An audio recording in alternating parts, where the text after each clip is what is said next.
남편 외도를 알게 된 날, 저는 시어머니한테 전화를 했습니다. 그게 실수였습니다.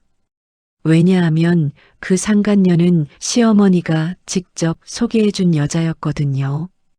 저는 결혼 8년 차였습니다. 아이 하나 키우는 평범한 주부였습니다. 남들이 보기엔 아무 문제 없는 가정이었을 겁니다. 남편은 성실했고, 집은 안정됐고, 시어머니도 겉으로는 살갑게 대해주셨으니까요. 하지만 그날 이후 저는 알게 됐습니다. 제 결혼이 처음부터 계획된 것이었다는 걸, 그리고 그 계획에 시어머니가 처음부터 끼어 있었다는 걸, 오늘 이 이야기를 처음으로 꺼내려 합니다. 끝까지 들어주시면 좋겠습니다. 저는 32에 남편을 만났습니다. 소개팅이었습니다. 공통 지인이 연결해줬는데 첫 만남에서 남편은 말이 별로 없었습니다. 수다스럽지 않고 조용하고 듣는 편인 사람. 저는 그런 사람이 좋았습니다. 그때까지 만났던 남자들이 하나같이 말만 앞선 사람들이었거든요. 3번 만나고 연애를 시작했고 1년 반 후에 결혼했습니다. 결혼 전 시어머니를 처음 뵌 날이 기억납니다. 경기도 분당의 아파트였는데 집안이 참 깔끔했습니다. 꽃이 놓여 있었고 차가 준비되어 있었고 시어머니는 한복을 입고 계셨습니다. 인사를 드렸더니 시어머니가 제 손을 두 손으로 잡으며 말씀하셨습니다. 우리 아들이 사람 보는 눈이 있네. 저는 그 말이 너무 좋았습니다.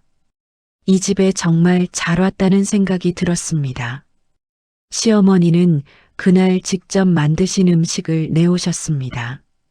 갈비찜의 잡채에 나물 반찬이 가득했습니다. 많이 드세요. 앞으로 우리 딸이 될 사람이잖아요. 딸. 그 말 한마디가 그렇게 반가울 수 없었습니다.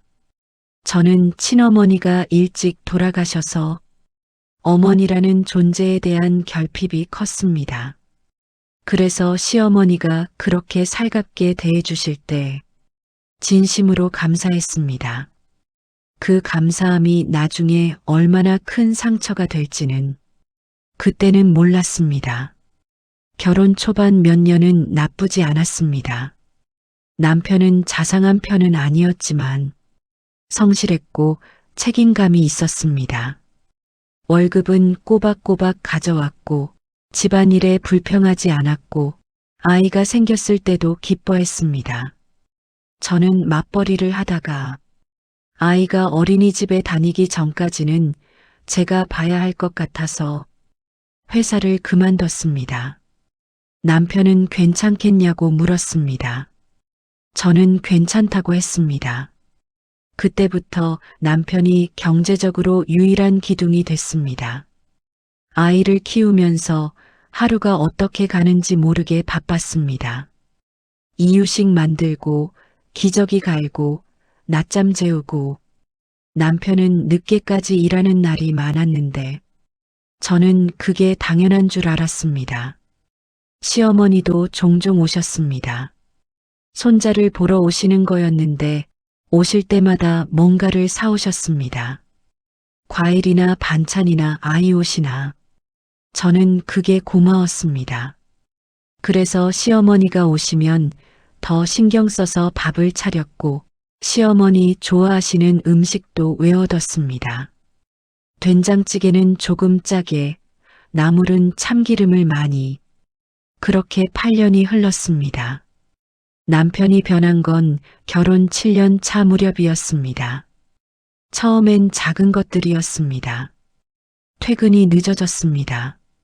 예전엔 10시면 들어왔는데 11시, 12시가 됐습니다. 주말에도 회사 나가는 일이 생겼습니다. 급한 일이 생겼어. 그 말을 반복했습니다. 휴대폰 습관도 달라졌습니다. 항상 뒤집어 놓기 시작했고 샤워할 때도 욕실까지 들고 들어갔습니다. 화장실 들어가면서 휴대폰을 챙기는 남자. 저는 그걸 처음 봤을 때 이상하다는 생각을 했습니다. 하지만 넘겼습니다. 남편이 워낙 조용한 사람이었고 회사 일 얘기를 잘 안 하는 편이었으니까요. 게다가 시어머니까지 같은 말을 하셨습니다. 요즘 우리 아들 많이 힘들어 보이던데 좀 챙겨줘요. 시어머니가 그렇게 말씀하시니까 저는 오히려 남편이 걱정됐습니다. 피곤한 거겠지. 회사가 바쁜 시즌인 거겠지. 그렇게 생각하며 혼자 납득했습니다. 지금 생각하면 그 납득이 너무 쉬웠던 게 문제였습니다. 그날은 평범한 평일 저녁이었습니다. 남편이 샤워를 하러 들어갔습니다. 아이는 이미 재운 뒤였고 저는 거실에서 TV를 보고 있었습니다. 남편 휴대폰이 진동을 했습니다. 한 번, 두 번, 세 번 계속 울렸습니다. 처음엔 보지 않으려 했습니다. 그냥 뒤집어 놨습니다. 그런데 계속 울렸습니다. 급한 일인가 싶어서 화면만 살짝 확인하려고 들었습니다. 화면에 이름 하나가 떠 있었습니다. 지연, 모르는 이름이었습니다. 직장 동료이겠거니 하고 내려놓으려다가 메시지 미리 보기가 눈에 들어왔습니다. 오늘도 어머니랑 같이 봤어요. 걱정 마세요. 제가 잘할게요. 저는 그 문장을 3번 읽었습니다. 어머니랑 같이 봤다. 어머니가 누구입니까? 시어머니입니까? 그 여자가 시어머니를 봤다는 겁니까? 저는 소파에 그대로 앉아 있었습니다. TV에서 무슨 소리가 나고 있었지만 하나도 들리지 않았습니다. 남편이 샤워를 마치고 나왔습니다. 왜 그래? 저는 아무 말도 하지 못했습니다. 피곤해? 응. 그게 전부였습니다. 그날 밤 저는 잠을 이루지 못했습니다. 남편이 잠든 뒤였습니다. 저는 조심스럽게 남편 휴대폰을 들었습니다. 잠금이 걸려 있었습니다. 비밀번호를 몰랐습니다. 예전엔 잠금이 없었는데 언제부터 생겼는지도 몰랐습니다. 저는 생각했습니다. 아이 생일, 우리 결혼기념일, 남편 생일. 결혼기념일을 눌렀습니다. 열렸습니다. 카카오톡에 들어가서 지연이라는 이름을 찾았습니다. 대화 내용은 많이 지워져 있었습니다. 하지만 일부는 남아 있었습니다. 어머니가 오늘도 내 얘기하셨어. 조금만 기다리면 정리될 거야. 우리도 정상적인 관계가 될 수 있어. 정리. 무엇을 정리한다는 것인지 저는 그 순간 알았습니다. 저를 정리하겠다는 것이었습니다. 저와의 결혼을 정리하고 그 여자와 새로 시작하겠다는 것이었습니다. 그리고 그 계획에 시어머니가 함께하고 있다는 것이었습니다. 저는 휴대폰을 내려놓고 다시 누웠습니다. 옆에서 남편이 자고 있었습니다. 8년을 같이 산 사람이었습니다. 아이 아빠였습니다. 저는 눈을 뜬 채로 새벽을 맞았습니다. 그 뒤로 저는 며칠을 조용히 지냈습니다. 아무것도 모르는 척했습니다. 밥을 차렸고 아이를 챙겼고 남편한테 잘 다녀오라고 했습니다. 하지만 속으로는 하나씩 확인하고 있었습니다. 남편 신용카드 내역을 봤습니다. 공용 카드가 아닌 남편 개인 카드. 예전엔 확인한 적이 없었습니다. 식당, 카페, 호텔. 호텔이 보였습니다. 2번이었습니다. 지난 2달 안에 저는 그 내역을 화면 캡처해서 저장했습니다. 그리고 지연이라는 여자에 대해 알아보기 시작했습니다. 남편 SNS에서 공통 팔로워를 뒤졌습니다.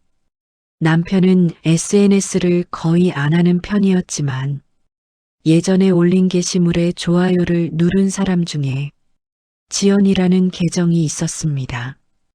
프로필 사진이 있었습니다. 깔끔하게 생긴 여자였습니다. 나이는 저보다 서너 살은 어려 보였습니다. 직장이 프로필에 나와 있었습니다. 대기업 계열사였습니다. 그리고 그 프로필 사진을 보는 순간 저는 그 얼굴을 알아봤습니다. 명절이었습니다.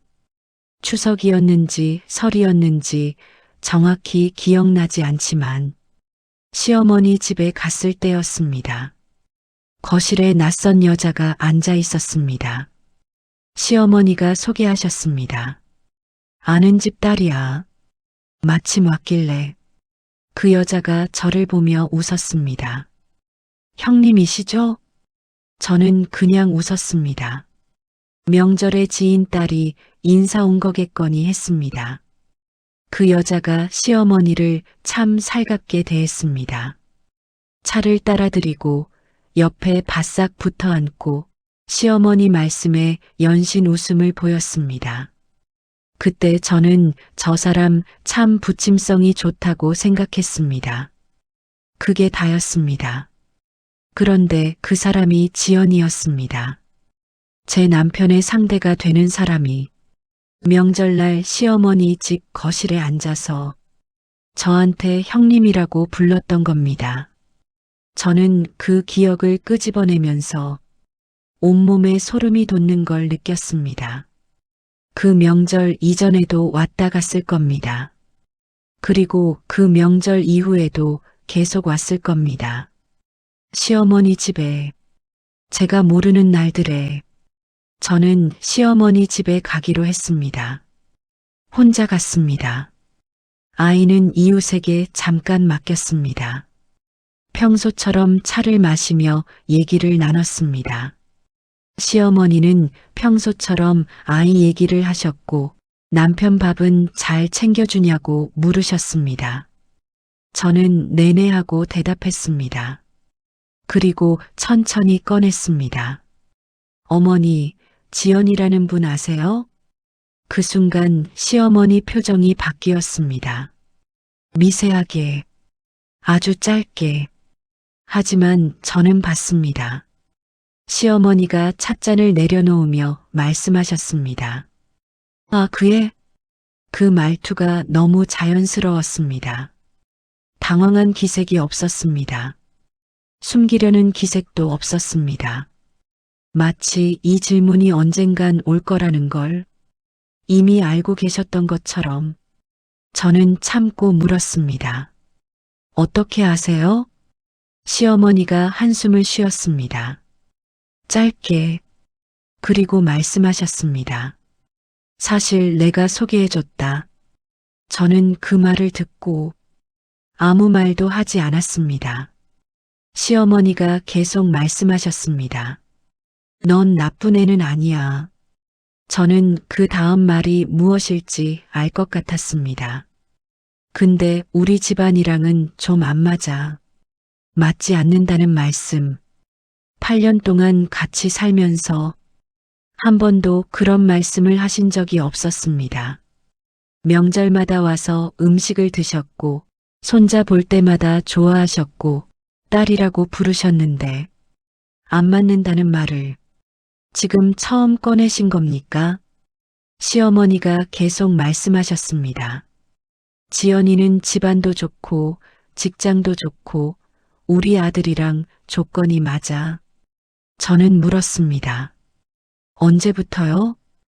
언제부터 소개해 주신 거예요? 시어머니가 눈을 피했습니다. 한 2년 됐나? 2년. 저는 그 숫자를 머릿속에 넣었습니다.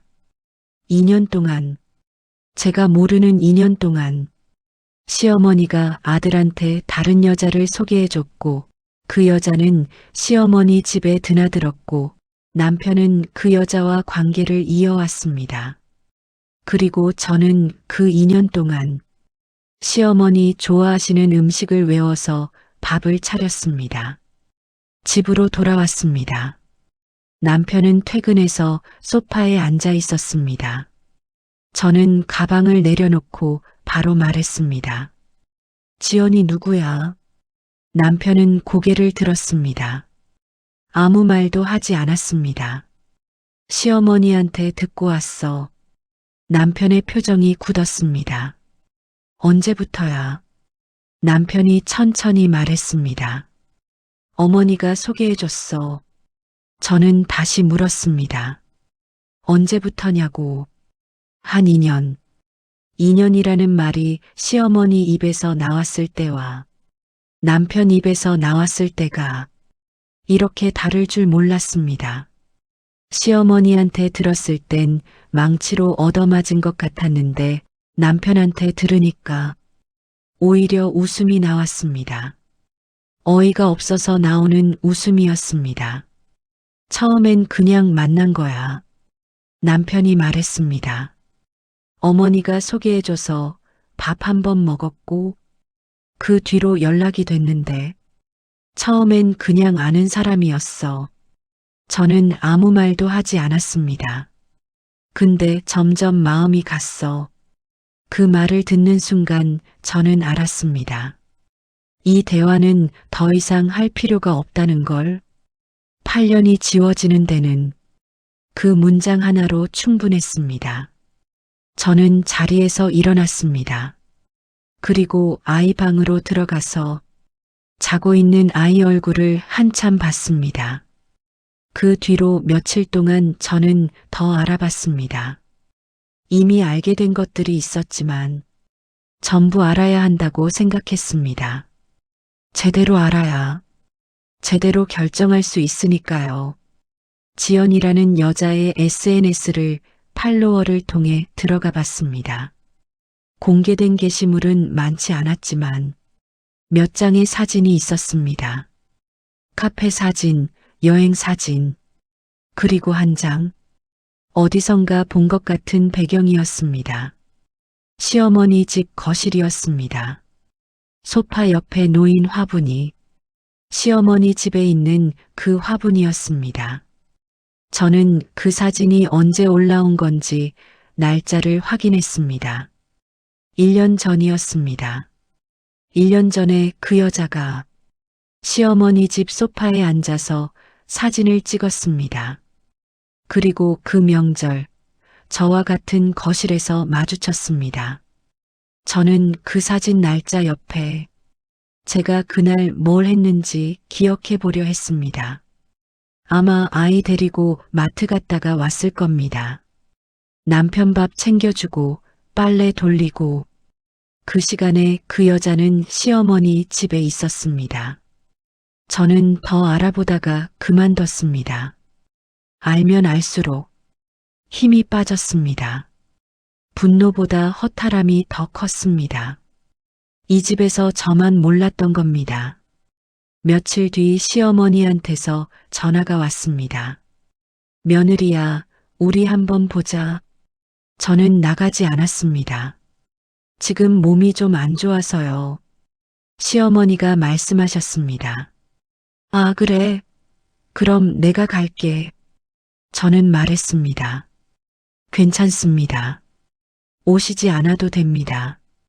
시어머니가 잠깐 말이 없으셨습니다. 그리고 말씀하셨습니다. 저번에 내가 한 말 너무 심하게 들으면 안 돼. 저는 어이가 없었습니다. 심하게 들으면 안 된다고요. 그게 다 우리 아들 잘 되라고 한 말이야. 저는 전화기를 손에 쥔 채 한 박자 멈췄습니다. 그리고 말했습니다. 네, 알겠습니다. 그 뒤로 전화를 끊었습니다. 저는 법무사 사무소를 찾아갔습니다. 혼자 갔습니다. 아이는 어린이집에 있을 시간이었습니다. 이혼 절차에 대해 물었습니다. 증거가 있는 경우 어떻게 되는지, 위자료 청구가 가능한지 법무사가 설명해 줬습니다. 외도 증거가 있으면 유책 배우자로 분류된다고, 위자료 청구가 가능하고 양육권도 상황에 따라 판단된다고. 저는 그 설명을 들으면서 메모를 했습니다. 떨리지 않았습니다. 이상하게 차가워졌습니다. 법무사가 물었습니다. 증거 자료는 갖고 계세요? 저는 가방에서 봉투를 꺼냈습니다. 카드 내역 출력본, 메시지 캡처, 호텔 영수증 사본. 법무사가 훑어보다가 말했습니다. 충분합니다. 저는 그 말을 듣고 자리에서 일어섰습니다. 저는 그날 저녁 남편한테 말했습니다. 이혼하자. 남편이 놀랐습니다. 예상했던 표정이 아니었습니다. 진짜로 놀란 것 같았습니다. 무슨 소리야, 갑자기. 갑자기가 아니야. 그렇게까지 할 필요 없잖아. 저는 남편을 봤습니다. 이 사람이 지금 뭐라고 하는 건지. 그렇게까지 할 필요가 없다고. 어머니가 소개해준 여자랑 살면 되잖아. 남편이 입을 열었다가 닫았습니다. 그게 아니고. 뭐가 아니야. 저는 더 이상 목소리를 높이지 않았습니다. 2년 동안 만났어. 어머니랑 함께 계획한 거야. 증거도 있어. 변호사도 만났어. 남편 얼굴이 굳었습니다. 저는 마저 말했습니다. 합의 이혼이면 빠르게 끝낼 수 있어. 그렇게 하자. 그 뒤로 남편 태도가 달라졌습니다. 처음에는 그냥 이혼을 받아들이는 것 같았습니다. 조용히 있었습니다. 그런데 며칠이 지나자 다른 말을 꺼내기 시작했습니다. 아이 때문에라도 한 번 더 생각해봐. 저는 말했습니다. 아이 생각은 내가 더 많이 했어. 지난 2년 동안 내가 한 짓보다 훨씬 더. 나도 잘못한 거 알아. 근데 남편이 말을 이었습니다. 어머니가 시킨 것도 있어서. 저는 그 말이 너무 황당해서 뭐라고 해야 할지 몰랐습니다. 어머니가 시켰다고. 처음에 소개받은 건 내 의지가 아니었어. 그 뒤에 2년 동안 만난 건 남편이 말을 하지 못했습니다.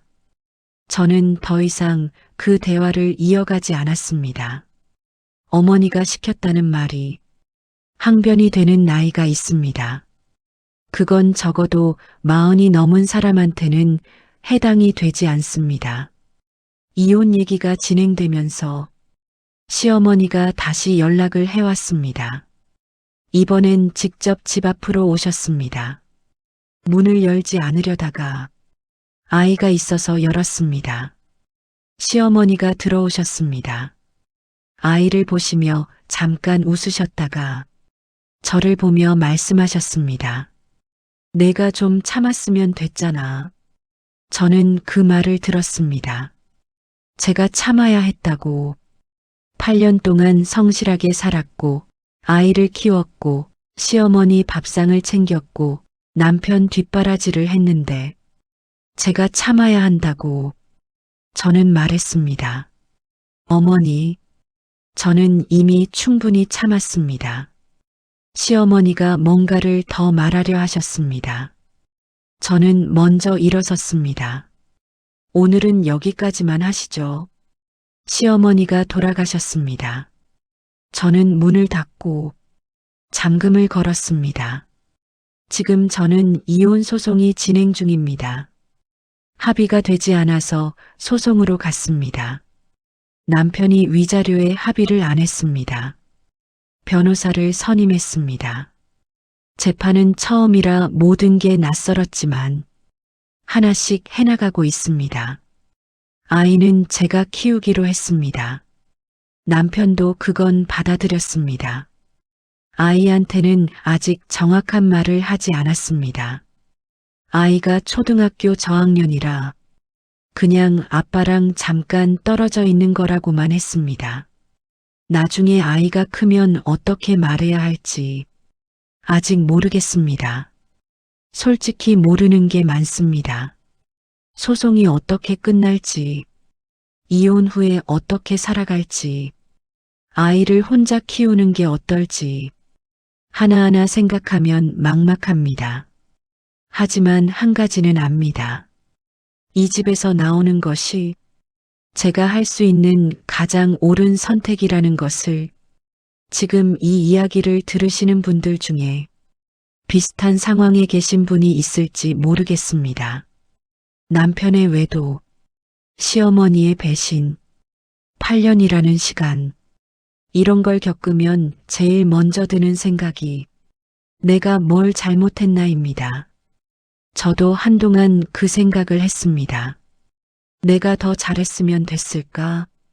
내가 더 맞춰줬으면 됐을까? 내가 좀 더 참았으면 됐을까? 시어머니 말씀처럼. 그런데 어느 날 깨달았습니다.